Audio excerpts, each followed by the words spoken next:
Golden ഫുട് പ്രിൻസിലേക്ക് ഏവർക്കും സ്വാഗതം.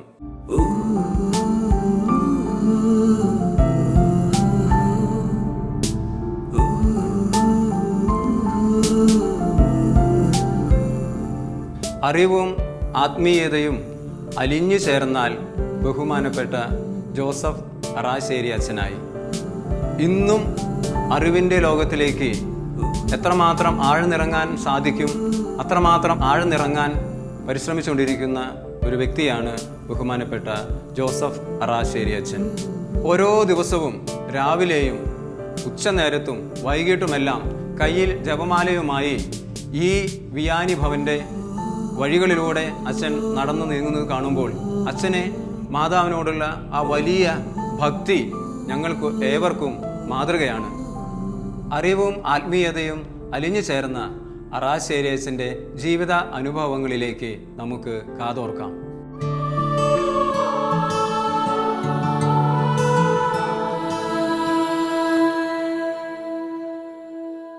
അച്ഛാ, സ്വാഗതം. ഈശോ മിശിഹായ്ക്ക് സ്തുതിയായിരിക്കട്ടെ.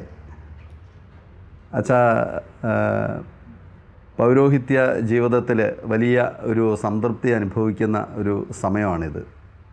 ഇപ്പം തീർച്ചയായിട്ടും ആ ഒരു നിയോഗത്തിലേക്ക് എത്തിച്ചേർന്നതിനെക്കുറിച്ച്, പ്രത്യേകിച്ചും അച്ഛൻ്റെ കുടുംബാന്തരീക്ഷത്തെക്കുറിച്ച്, മാതാപിതാക്കളെക്കുറിച്ചൊക്കെ നമുക്കൊന്ന് പറഞ്ഞു തുടങ്ങിയാലോ? എൻ്റെ കുടുംബം ഒരു സാധാരണ ചെറിയ ഒരു കുടുംബമാണ്. അധ്വാനമാണ് ഞങ്ങളുടെ കുടുംബത്തിൻ്റെ ശക്തി കേന്ദ്രം. പക്ഷേ അധ്വാനിക്കുന്നതിനിടയിലും പുലർകാലത്തിലും സന്ധ്യാവേളയിലുമൊക്കെ എൻ്റെ മാതാപിതാക്കൾ കൈവിരിച്ച് പിടിച്ച് പ്രാർത്ഥിക്കുന്നത് ഞാൻ കണ്ടിട്ടുണ്ട്. ആ ഒരു ദൃശ്യമാണ് വാസ്തവത്തിൽ എൻ്റെ ജീവിതത്തിലെ ബലവും ശക്തിയുമായിട്ട് പ്രവർത്തിച്ചത്. കർഷക കുടുംബമാണ്? കർഷക കുടുംബമാണ്. എത്ര മക്കളായിരുന്നു? ഞങ്ങൾ 7 മക്കളായിരുന്നു. അച്ഛൻ എത്രാമത്തെ? ഞാൻ 7ാമത്തെയാണ്. ഈ ഒരു നിയോഗത്തിലേക്ക് എത്തപ്പെടാൻ പ്രത്യേക ഒരു പ്രചോദനമോ സാഹചര്യങ്ങളോ അങ്ങനെ? പ്രത്യേക സാഹചര്യങ്ങളോ പ്രത്യേക പ്രചോദനമോ ഒന്നും ഉണ്ടായില്ല. എന്നിൽ സ്വാഭാവികമായിട്ടും ഒരാഗ്രഹമുണ്ടായിരുന്നു, ഒരു വൈദികനാകുക എന്നുള്ളത്. അത് വിട്ട് മറ്റൊന്നിനെക്കുറിച്ചും ആ കാലത്ത് എനിക്ക് ചിന്തിക്കുവാൻ കഴിയുമായിരുന്നില്ല. ഈ പഠനകാലത്ത് തന്നെ അത്തരത്തിലുള്ള ഒരു അംബീഷൻ ഉണ്ടായിരുന്നു? അതിൻ്റെ സമയം 10ാം ക്ലാസ് പാസ്സായപ്പോൾ എനിക്ക് എൻ്റെ ഇടവകയിൽ വന്ന വികാരിയച്ഛൻ ഫാദർ സെബാസ്റ്റ്യൻ അറക്കൽ, അദ്ദേഹം സെമിനാരിയിൽ ചേരണമെന്നുള്ള ആഗ്രഹം എനിക്കുണ്ട് എന്ന് മനസ്സിലാക്കി അദ്ദേഹമാണ് സെമിനാരി അധികൃതർക്കും രൂപത അധികൃതർക്കും പരിചയപ്പെടുത്തി കൊടുത്തത്. അന്നേരം മാതാപിതാക്കന്മാർക്ക് വിഷമമൊന്നും ഉണ്ടായിരുന്നില്ല? മാതാപിതാക്കന്മാർക്ക് ഒട്ടും വിഷമമുണ്ടായില്ല. കാരണം ഞാൻ 7ാമത്തെ കൊച്ചാണല്ലോ, 6 അവരുടെ കയ്യിലുണ്ട്. അപ്പോൾ ഏറ്റവും ഇളയ കുട്ടിയാണ്. അതെ. അപ്പോൾ അവരുടെ സ്നേഹവാത്സല്യങ്ങൾ ഏറ്റവും കൂടുതൽ അനുഭവിക്കാനായിട്ടുള്ള ഒരു സാധ്യതയുണ്ടായിരുന്നു. സ്നേഹവാത്സല്യങ്ങൾ അനുഭവിച്ചാൽ എന്നതുപോലെ തന്നെ അവരുടെ ശാസനകളും തിരുത്തലുകളും കൂടുതലായിട്ട് ഞാൻ അനുഭവിച്ചിട്ടുണ്ട്. ആ കാലത്തെ പ്രത്യേകമായിട്ടുള്ള എന്തെങ്കിലും അനുഭവങ്ങൾ, രസകരമായിട്ടുള്ളതോ അല്ലെങ്കിൽ നമ്മളെ വേദനിപ്പിക്കുന്നതായിട്ടുള്ളതോ അല്ലെങ്കിൽ ഇപ്പോൾ ഓർമ്മയിൽ സൂക്ഷിക്കുന്നതായിട്ടുള്ള അങ്ങനെ ഏതെങ്കിലും ഒരു അനുഭവം? വേദനിപ്പിക്കുന്ന ഒരു അനുഭവം എന്ന് പറയുന്നത്, കുടുംബാന്തരീക്ഷത്തിൽ നിന്ന് ഒരു കൊച്ചിനെ മാറ്റി നിർത്തുന്ന ഒരു സംഭവം ഉണ്ടായാൽ അത് ആ കൊച്ചിൻ്റെ ജീവിതത്തിലെ ഏറ്റവും വലിയ ദുഃഖകരമായ അനുഭവമായിരിക്കും. അതുകൊണ്ട് ഒരു തരത്തിലും കുടുംബാംഗങ്ങൾ ഏറ്റവും നിസ്സാരനോ അല്ലെങ്കിൽ വികൃതിയോ ആയിട്ട് കാണുന്ന കുട്ടികളെ പോലും കുടുംബ അന്തരീക്ഷത്തിൽ നിന്ന് മാറ്റി നിർത്താൻ പാടില്ല, കുടുംബ സമൂഹത്തിൽ നിന്ന് മാറ്റി നിർത്താൻ പാടില്ല. കുടുംബ സമൂഹത്തിൽ ചെയ്യുന്ന കാര്യങ്ങളിലെല്ലാം എല്ലാവർക്കും ഒരുപോലെ പങ്കുണ്ടായിരിക്കും. അത് പങ്കുണ്ടാകാതെ ആരെങ്കിലും ഒരാളെ മാറ്റി നിർത്തിയാൽ, പാർഷ്യാലിറ്റി, അത് മാറ്റി നിർത്തിയാൽ ആ കുട്ടിയെ ദുർബലനാക്കുകയാണ്, ദുഃഖിതനാക്കുകയാണ് ചെയ്യുന്നത്. അതൊരിക്കലും കുടുംബത്തിന് നല്ലതല്ല. അപ്പം കുടുംബത്തിൽ അങ്ങനെയൊക്കെ സംഭവിക്കുന്നുണ്ടല്ലേ? കുടുംബത്തിൽ അങ്ങനെയൊക്കെ ധാരാളം സംഭവിക്കുന്നുണ്ട്. പെൺമക്കളോട് ഇഷ്ടമുള്ള അമ്മമാരുണ്ട്, പിന്നെ വരുമാനം കൊണ്ടുവരുന്ന മക്കളോട്, ജോലിയുള്ള മക്കളോട് പ്രത്യേകം സ്നേഹം കാണിക്കുന്ന മാതാപിതാക്കളുണ്ട്. ജോലിയില്ലാത്തവനെ എന്തിനു കൊള്ളാമെന്ന് വിളിച്ച് ആക്ഷേപിക്കുന്ന സന്ദർഭങ്ങളുണ്ട്. ഒരു പരിചയമില്ലാത്തവരെ പോലെ കുടുംബാംഗങ്ങളെ ധിക്കരിച്ച് സംസാരിക്കുന്ന സാഹചര്യങ്ങളും സന്ദർഭങ്ങളും ഒക്കെ ഇഷ്ടംപോലെ കുടുംബങ്ങളിൽ ഉണ്ടാകുന്നുണ്ട്. അതൊക്കെ അവരുടെ ഉള്ളിലെ ഒരു മുറിവായിട്ട്, അതൊക്കെ ഉള്ളിലെ മുറിവും എന്ന് തന്നെയല്ല, അധപതനത്തിലേക്കുള്ള വഴികളുമാണ്. അങ്ങനെ ചെയ്യാൻ പാടില്ല. കുടുംബം എന്ന് പറയുന്നത് ഒരു കൂട്ടായ്മയാണ്. ആ കൂട്ടായ്മയുടെ ശരിയായ മാതൃക പരിശുദ്ധത്വമാണ്. പരിശുദ്ധത്വം പിതാവും പുത്രനും പരിശുദ്ധാത്മാവും വിശുദ്ധിയുടെ കൂടാരമാണത്. ആ വിശുദ്ധിയുടെ കൂടാരത്തിൽ ആയിരിക്കുന്നവർ തമ്മിൽ സമർപ്പിതരാണ്. തമ്മിലുള്ള സമർപ്പണമാണ് അവരുടെ ജീവിതത്തിൻ്റെ ശക്തി. ദൈവത്തിൻ്റെ ജീവിത ശക്തി പിതാവും പുത്രനും പരിശുദ്ധാത്മാവും തമ്മിലുള്ള പങ്കുവയ്ക്കലാണ്. ഈ പങ്കുവയ്ക്കലാണ് കുടുംബത്തിന് മാതൃക. ഈ പങ്കുവയ്ക്കലാണ് കുടുംബജീവിതത്തിന് മാതൃക. ഞാൻ പറഞ്ഞ ഈ സെമിനാരി കാലഘട്ടത്തിലെ ഈ പഠനവും അവിടുന്ന് കിട്ടിയ പ്രബോധനങ്ങളൊക്കെയാണോ അച്ഛൻ ഇത്തരത്തിലുള്ള ചിന്തകളിലേക്ക് അല്ലെങ്കിൽ വ്യക്തമായിട്ടുള്ള നിലപാടുകളിലേക്കും കാഴ്ചപ്പാടുകളിലേക്കും ഒക്കെ വളർത്തിയത്? കുടുംബജീവിതത്തെക്കുറിച്ചൊന്നും സെമിനാരിയിൽ നിന്ന് അധികം ഞാൻ പഠിച്ചിട്ടില്ല. ഓക്കെ. പക്ഷേ സെമിനാരിയിൽ നിന്ന് കിട്ടിയ പരിശീലനത്തിനും കിട്ടിയ ഉപദേശങ്ങൾക്കും കിട്ടിയ അറിവിനും ഞാൻ അങ്ങേയറ്റം നന്ദിയുള്ളവനാണ്. എന്നിരുന്നാലും സെമിനാരിയുടെ പരിശീലനവും സെമിനാരിയിലെ പ്രബോധനവും ഒക്കെ കൂടുതൽ വിശദീകരിക്കപ്പെടുകയും ചെയ്യേണ്ട ഒരവസ്ഥയിലാണ് ഉള്ളതെന്ന് എനിക്ക് തോന്നുന്നു.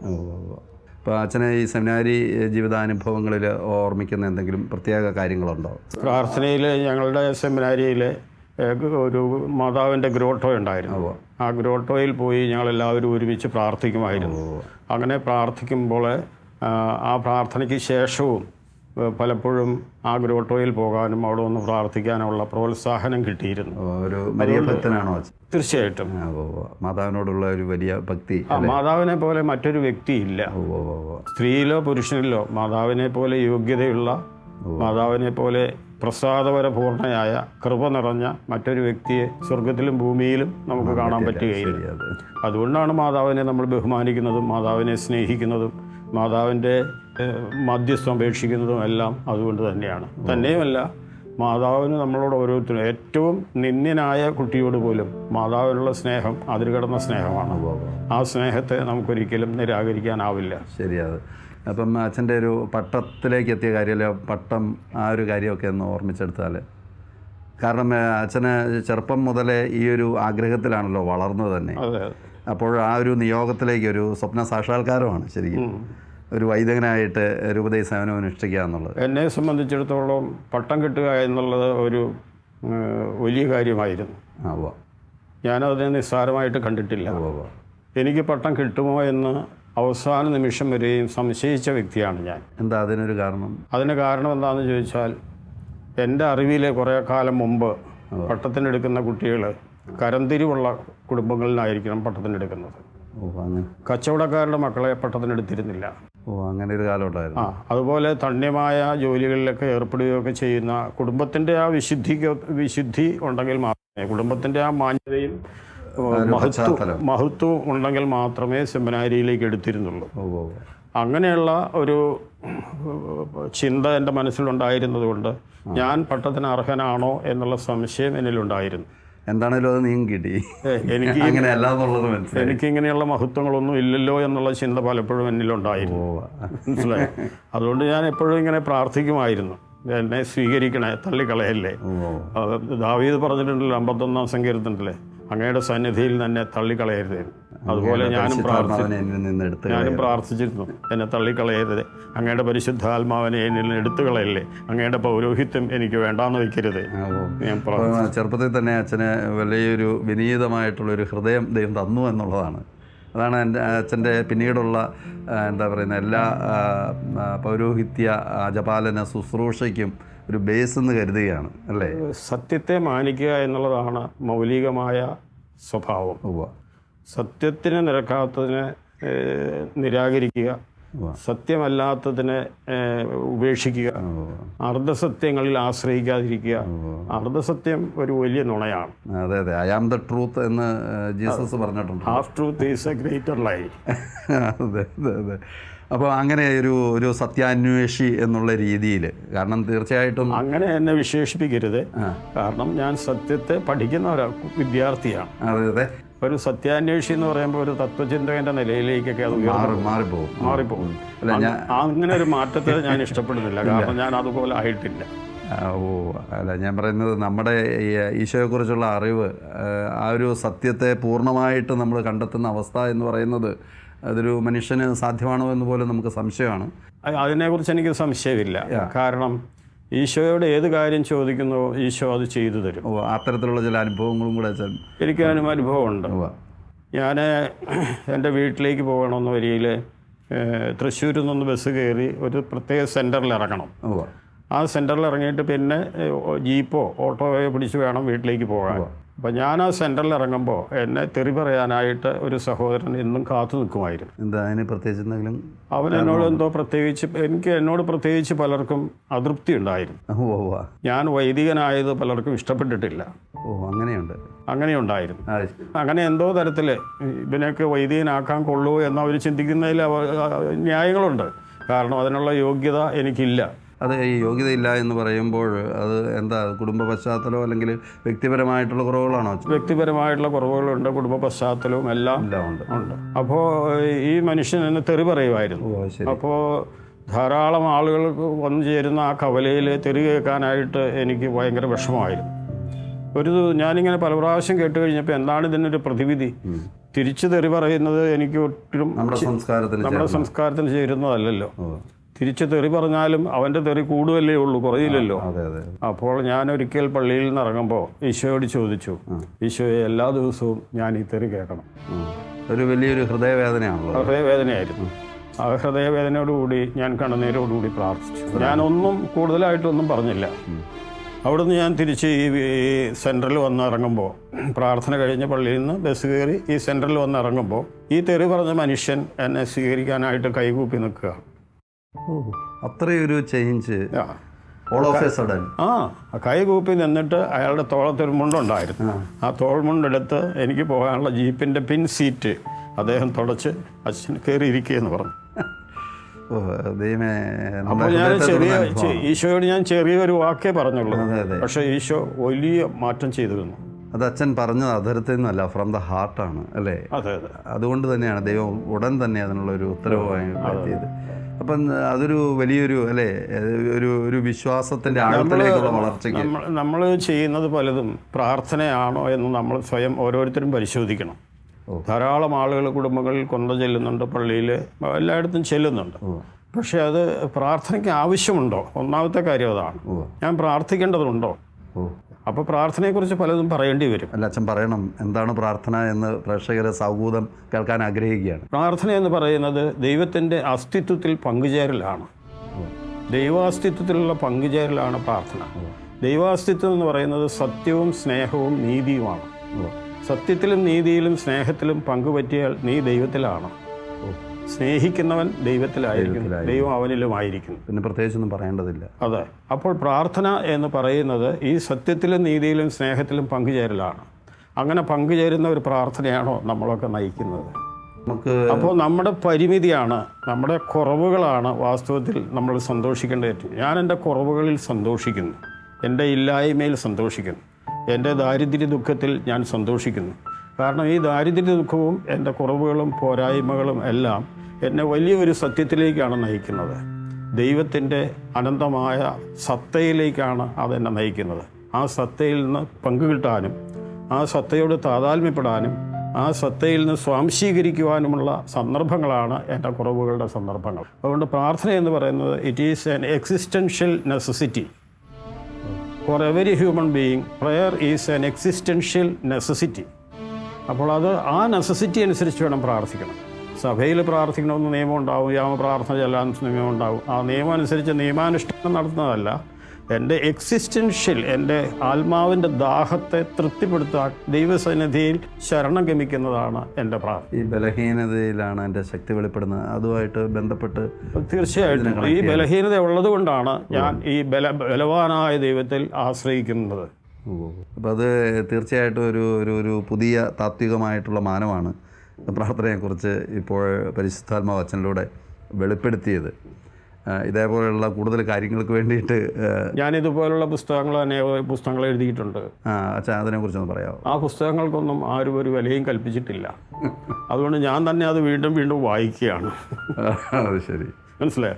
വീണ്ടും വീണ്ടും വായിക്കുമ്പോൾ അതിൻ്റെ സത്യം എത്ര മനോഹരമായിരിക്കുന്നു എന്ന് എനിക്ക് തന്നെ തോന്നുന്നു. ഞാൻ തന്നെ അത്ഭുതപ്പെടുന്നു. എത്ര പുസ്തകങ്ങളോളം എഴുതി? ഒരു 10-22 പുസ്തകങ്ങളെല്ലാം എഴുതിയിട്ടുണ്ട്. ശരി, അത് ഇപ്പം നമുക്ക് അവൈലബിൾ അല്ലേ? അവൈലബിൾ അല്ല. ഞാനത് ഒരു 10,000 കോപ്പി അടിച്ചു വെച്ചാൽ അത് തീരുന്നവരെ അത് കൊടുക്കും, പിന്നെ അടുത്ത പുസ്തകം എഴുതും. ഓ, അങ്ങനെയാണ്. അപ്പോൾ ഈ പുസ്തക എഴുത്തിൻ്റെ പിന്നിലെ ഒരു പ്രചോദനം, അല്ലെങ്കിൽ വെറുതെ നമുക്ക് അങ്ങോട്ട് എഴുതാൻ പറ്റില്ലല്ലോ, അതൊരു ആത്മാവിൻ്റെ പരിശുദ്ധാത്മാവിൻ്റെ വലിയൊരു ചോദനയോ അല്ലെങ്കിൽ ഒരു പ്രചോദനമോ ഒക്കെ അതിന് ആവശ്യമാണല്ലോ, അല്ലെങ്കിൽ അതിൻ്റെ ഒരു ചുറ്റുപാടും നമുക്ക് തിരക്കിനിടയിൽപ്പെട്ടിട്ട് പെട്ടെന്നൊരു പുസ്തകം എഴുതാനായിട്ട് പറ്റില്ല. സമയം വളരെ വിലപ്പെട്ടതാണ്. സമയത്തെ പോലെ വിലപ്പെട്ട വേറൊന്നുമില്ല. സമയം പാഴാക്കുന്നത് ഏറ്റവും വലിയ തിന്മയാണ്. അപ്പോൾ സമയം നമുക്ക് വീണ് കിട്ടുമ്പോൾ ആ സമയത്തെ എങ്ങനെ നമുക്ക് ഉപയോഗപ്പെടുത്താം, അങ്ങനെ ഒരു ചിന്ത പുസ്തകം എഴുതാൻ എന്നെ സഹായിച്ചിട്ടുണ്ട്. അപ്പോൾ ഈ ടൈം മാനേജ്മെൻറ്റിനെ കുറിച്ചും പ്രേക്ഷകർക്ക് അറിയാൻ താല്പര്യമുണ്ടാകും. അച്ഛൻ അതിനെക്കുറിച്ചും കൂടി ഒന്ന് പറയുമെന്ന്. പിന്നെ നമ്മിൽ നല്ല ചിന്തകൾ ഉണ്ടാകണം. ചിന്തകൾ ഉണ്ടാകണമെങ്കിൽ പുസ്തകങ്ങൾ വായിക്കണം, ആളുകളുമായിട്ട് സമ്പർക്കം വേണം, പ്രകൃതിയെ നിരീക്ഷിക്കണം.